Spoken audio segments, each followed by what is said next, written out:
Hello, my friends. I'm so pleased and honored to welcome back my good friend and brother in leadership coaching, Mr. John Collins. John, thank you for coming back and joining us this week on another episode of Leadership Synergized. My pleasure, Kevin. It's good to see you. It's great to see you as always. And again, last week in the episode we had on Leadership Synergized, we were able to introduce John, and John bring a lot of his experiences in a number of ways and talk about his coaching and training. And one of the things that really came out of John's discussion was the aspect that many times leadership development gets stymied because leaders are just trying to survive the moment, the day, their responsibilities in that aspect. And John, you used a key word as we wrapped up last week's episode, hyphenated, but self-awareness. I'm one that back in the day, being naive, felt self-awareness was a one-time thing. But certainly throughout my career, it's more than a one-time thing. It's an everyday thing, but it's really an every moment thing. Just you and I having this conversation, if you will, through our discussions, I'm learning things about myself in a self-awareness piece to go reflect on in that regard. And so many times leaders, when they get hung up in the daily activities, whether it's this facade of multitasking to accomplish multiple things all in one window of time, or whether it's just the overwhelming feeling, as you talked about last week, individuals who maybe get promoted into leadership roles when they're not prepared. It prevents them from truly realizing and identifying who they are and how to best utilize those strengths that they have. Yeah, because in the absence of that self-awareness, which in my practice we call high resolution self-awareness, because that's really what we're trying to achieve. In the absence of that, you can't self-navigate and you can't self-regulate. And leadership is all about self-regulation. And so, if it's one of the great gifts that you can give a client, or quite honestly, anybody, when you can help them understand themselves better and to have a more realistic view of who they are and what they're good at and maybe what they're not so good at, so that they can navigate their strategic environment more effectively. But the reality is, I think because of the noise that people are constantly having to negotiate, it's difficult to focus. It's difficult to pay attention to yourself. And when I say pay attention to yourself, I don't mean in a self-serving way or in a narcissistic way, but in a strategic way. That, in other words, I'm trying to be the best that I can be in the circumstances that I'm dealing with. And I'm trying to influence those circumstances as best I can. And the only way that you can do that is to know yourself. And a lot of people don't. And that's one of the things that we confront as coaches. And that's a great segue into the whole concept and the foundation for this program, Leadership Synergized, John, all built as I have reflected in my past, the successes, and again, not egotistically, because God and the people around me that he's placed have led to my opportunity to be successful because of them. But the moment of greatest success and significance has been created when still, just taking time to be still, to your point, and the essence still really starts the whole leadership model and concept. Serve self, but again, not egotistically or selfishly. Serve self so we've got greater opportunity to raise the value of what we do to bring to others. Yeah. Share with our audience a bit your experiences. How has John been successful to continue to build that significance and have that positive impact through the value you've increased in yourself throughout your career that you can bring to other organizations or to individuals as leadership coaches? I'll tell you, each of us, including yourself, we are works in progress, right? And so you can improve if you're not willing to question yourself, and if you're not willing to challenge your existing ways of thinking. And so a lot of times what happens is that we are the way that we are, and we do what we do and we say what we say because we believe it works for us. Otherwise, we wouldn't do it.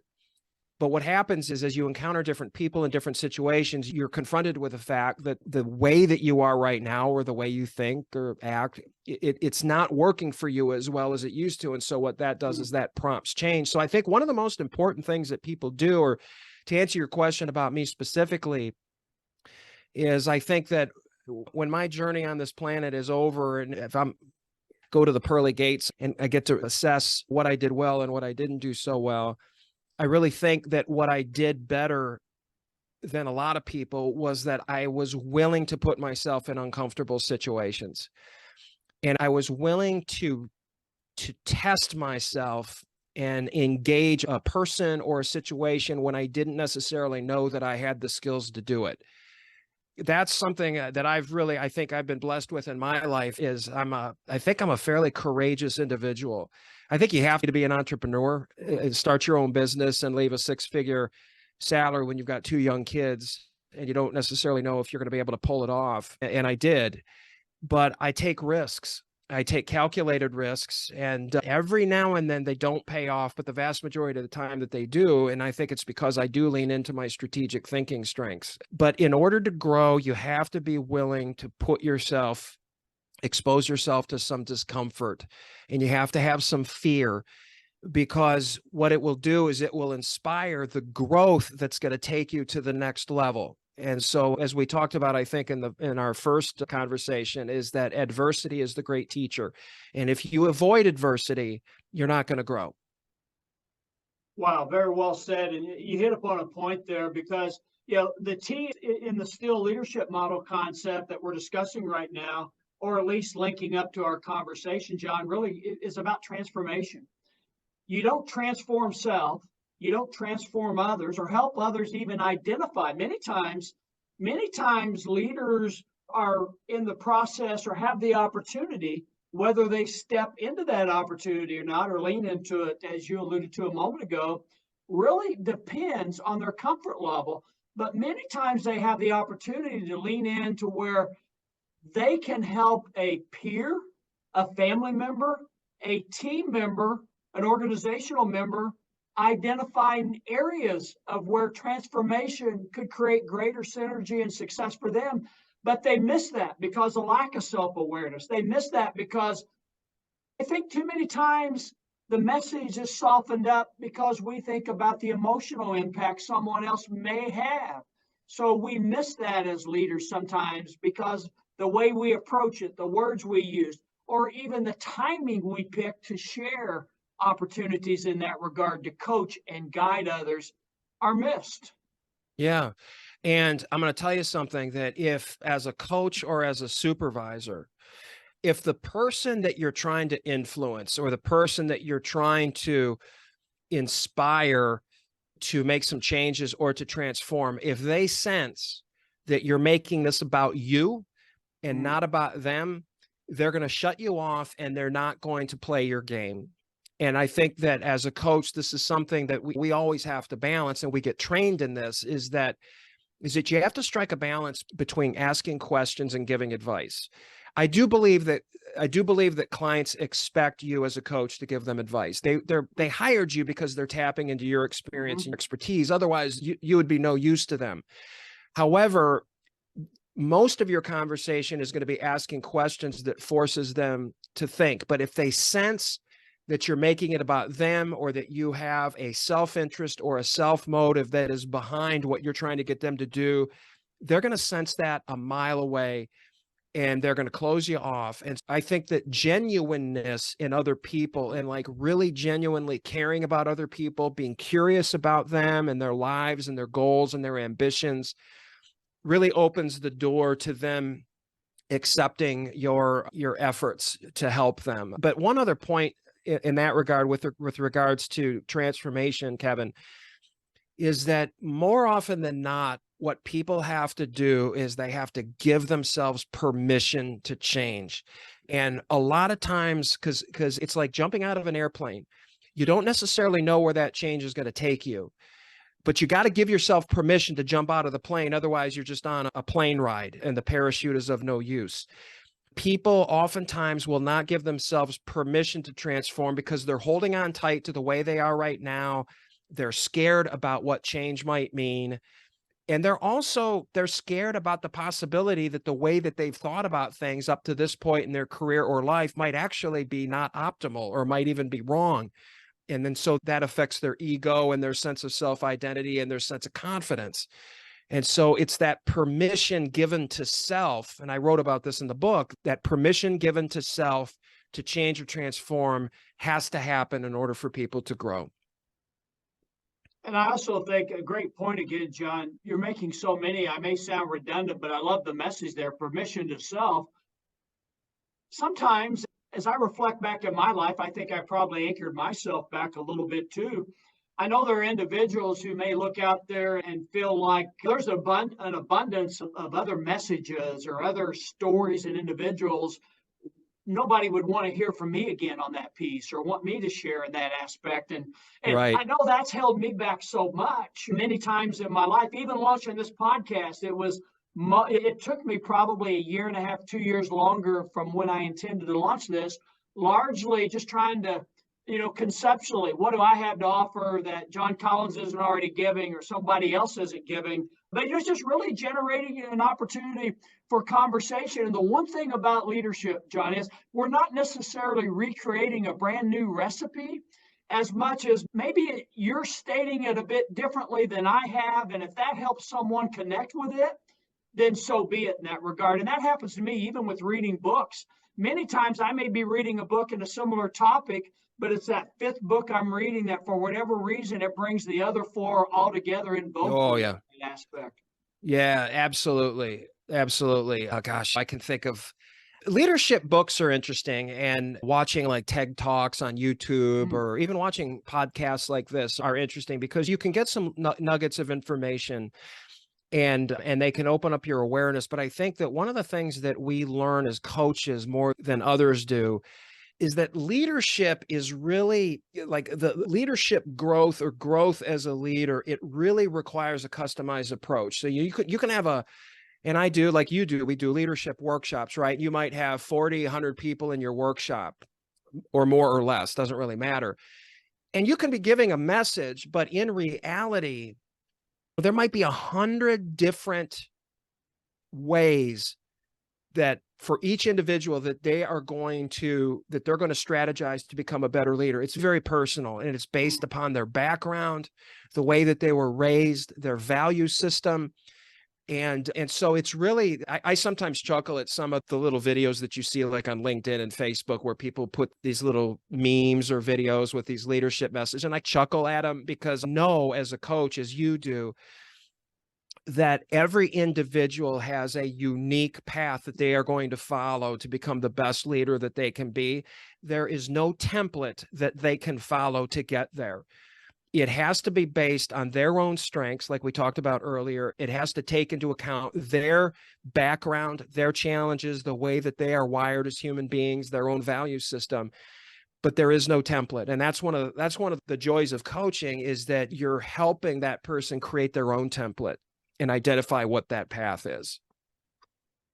You're exactly right. And I think, John, going back, building on what you just commented on, great advice again, my friend. Wow, you're nailing this for our listeners. And if you're working on building a leadership toolbox or you want to challenge yourself, go back and watch the first episode when this was first released the previous week and replay this from John. And we'll get information from John in just a moment on how you can reach out to him if you have interest in his programming, but also on building on some things maybe you're working with in your personal journey. I love the focus because leadership is a personal thing. If we're going to be a leader, it's us. Sometimes that us has to grow. We talked about the strengths programming. But John, one thing that I think I would state might be, arguably, certainly, the most difficult thing for a leader today for a number of variables, and you and I have talked about typically things in life and leadership, certainly, it's not just one variable that has to be aligned and then everything's fixed. There's multiple variables at play constantly. And I think perhaps when you look at the I in still, leaders and being successful with influencing in a positive and impactful manner, because it is so personal with each individual. The leader and those he or she are working to bring the impact on behalf of, and including that inspiration piece. It can be so difficult. And when I think back to your comment last week about the challenge leaders have today on just surviving, let alone developing and becoming effective leaders and creating those positive and collaborative environments, I think of how opportunities lost in influencing individuals, and typically because of timing, if nothing else, or because of maybe rushing through those opportunities of influence, or maybe not even recognizing that, hey, I've got a chance to influence John or influence Kevin that could help them long term, maybe grow to further fulfill their potential. Share with our audience some of your experiences on what you've seen work when it comes to consistency with positive and impactful influence. It's funny that you asked this, Kevin, because I do a workshop called Intelligent Influence, and it's 5 pillars of influencing people. And the one that when people take the workshop and I get the feedback on it, the one that they comment on the most is curiosity. And what they realize is how much curiosity has been lacking in their lives. And so how does that relate to influence? The way that it relates to influencing other people is you have to genuinely be curious about people, especially the people that you're trying to influence, because if you're not, they're going to sense it. And so you're going to lose credibility in your effort to make a connection with them. And I think that maybe it's because of just the hectic environment that we live in today and all of the social media noise and so forth, that we're very distracted away from being curious about the people that are right in front of us. And so I encourage clients, they may report to me in a coaching session, I'm having some trouble with a couple of my employees or a colleague or something like this. And I'll ask them, I'll say, tell me about this individual. And they'll say, what do you mean? I will just describe this individual for me. And so they'll describe it. And I'll say, what's his wife's name? I don't know. What's his kids' names? I don't know. Do their kids play any sports? I don't know. And you want to have a relationship with them? I don't know what happened, Kevin, in society where people stopped taking an interest in those around them. But it was a dark day in human history. And I think we can get it back because we just got to be aware of it. And so I think that influence requires you to have people's best interest at heart, and they have to know you have their best interest at heart, but they got to know that you care about them and that you're curious about them. And by the way, when you're curious, that feeds learning. And so you want to learn about the individuals that you're influencing. But in my experience, curiosity is one of the key ingredients. You just described the first still that I've defined in the still piece, and that's simply, and I believe it's missing, it's just love. Yeah. People have to, those, if we want to serve people, we've got to love them. I agree. In the agape manner, if you will. And to your point, so much of that is missing. I have noticed and observed and seen leaders and individuals who work hard to avoid allowing that word of love to come into any conversation. Love is where you're curious. You want to learn about others, but you want to learn about them. You want to help them. Identify areas where you can help them, to your point. And I really like the analogy you used in that curiosity piece. And you and I have shared that we love and respect one another previously through communications. And for some reason, there's just an uncomfort level. It's almost a taboo anymore. And like you, I'm not sure why that is in our world today. But for me to have sustained, successful impact on others, whether you consider yourself a leader professionally, personally, or not, that's got to return. And we've got to become more comfortable with recognizing it's a need for all of us. Yeah, I agree. And I think, and I'm curious to get your opinion on this. Don't you think, though, that when you talk about love, you make yourself really vulnerable in some ways? Yeah, because you're stripping yourself bare when you reveal that, right? I think that because as you and I both know, there are families, there are spouses that struggle to say, I love you to each other. There are parents that don't say it to their kids. And I think when you can get to the place where you can acknowledge that and you can talk about it, I think that's a really good sign of mental and emotional health. The other thing that I would just add to what you said is I'm a big believer that you've got to enjoy your people. And I think that's part of that love component, right? That I think it's one of the greatest gifts you can give somebody is to give them the feeling that, my gosh, you really enjoy them. You enjoy their company. You enjoy talking with them. You enjoy spending time with them. Because I don't think that there's anything more validating to somebody than to think that, wow, that somebody actually enjoys me, enjoys my company.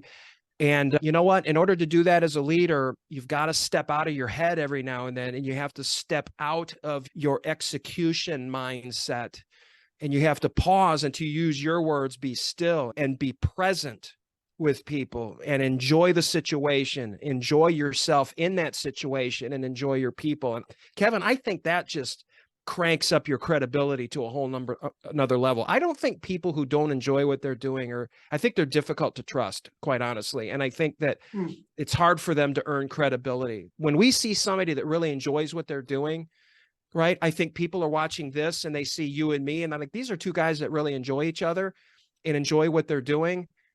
That raises credibility, and it makes us more trustworthy. I like that. And I couldn't have said it any better. The message, as we're getting close to wrapping up this episode, there's so much more we could keep going with, but I know you got a golf date with your daughter coming up right after this. I do not want to get away. Speaking of priorities. Sometimes, we have to use data in our world, right? Sometimes maybe we go too far with it and we stay so analytical, to your point a moment ago, rather than just being present with someone.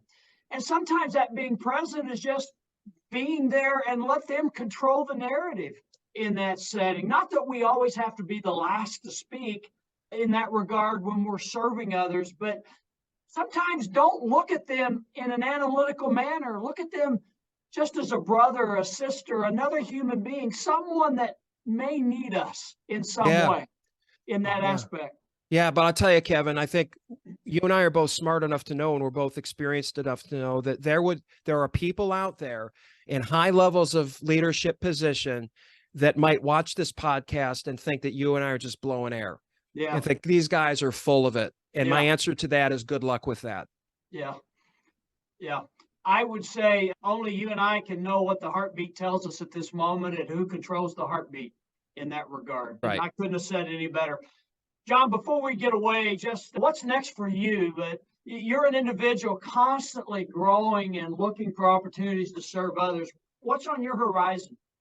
So thanks for asking, Kevin. My priority for the remainder of the year, and I would say into 2024, is really to spend more time coaching one-on-one clients. I'm in my early 50s. I think I've got a good 20 years left in me.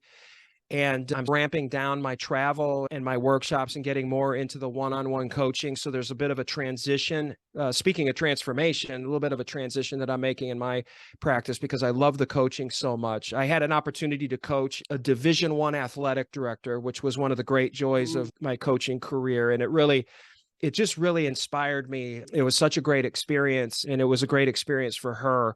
That I'm making a hard push to reach out to clients and get out and do some lunch and learns, meet people, network, get the message out, and also get the word out about the new Superior book. I'm very proud of it. There's a lot to learn from it. I tell some good forensic stories that I think some of your CSI junkies may enjoy. And I'm just going to keep trying to improve and get better and enjoy what I do and enjoy the people that I get to work with.